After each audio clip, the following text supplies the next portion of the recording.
Okay, excellent. Thank you, Mr. General Evaluator, my fellow Toastmasters, welcome guests, and of course, most especially Lisa. Are you there? Let me see if I can get you in my screen there. There you are. Excellent.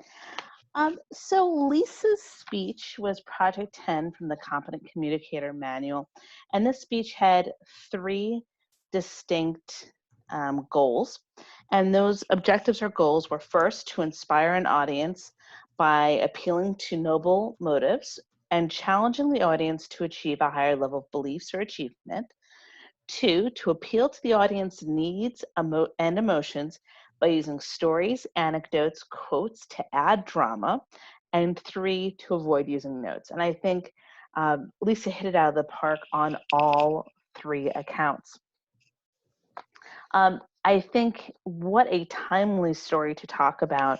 For my evaluation, Lisa, I'd like to focus on three things. One thing that I think that you did exceptionally well, one thing that I think you could do slightly better, and then a third thing that you did well.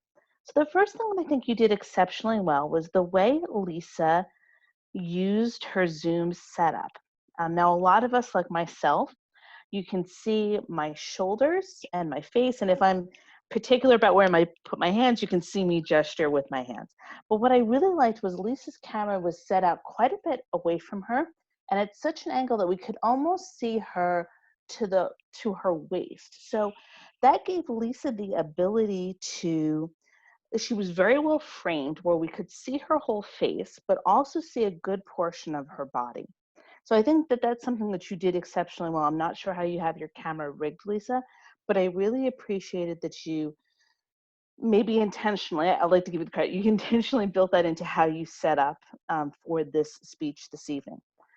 So having done that really well, I would have liked to have seen you use that space that you created for yourself a little bit more.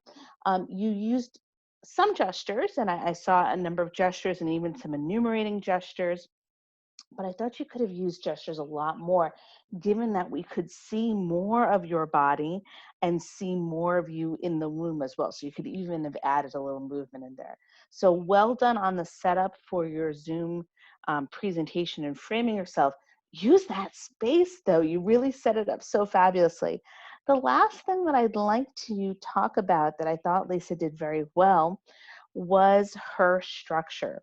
So Lisa started, the structure of the speech was very strong. She starts by naming the issue, what are the common feelings around that issue, and validating those feelings, that there was a reasonable cause of why we might feel stressed and anxious and unsure. And then she described who's vulnerable, why are they vulnerable, what can we do to avoid vulnerability, and then she gave us a call to action, which, as many of our regular club members know, I love a call to action at the end of the speech. She said to us that we are not powerless. We don't need to be fearful, but we need to get better because we, society, need you. We need, and I loved that you included that call to action, but your speech was so well outlined. It was very easy to follow, although you were giving us some more technical information.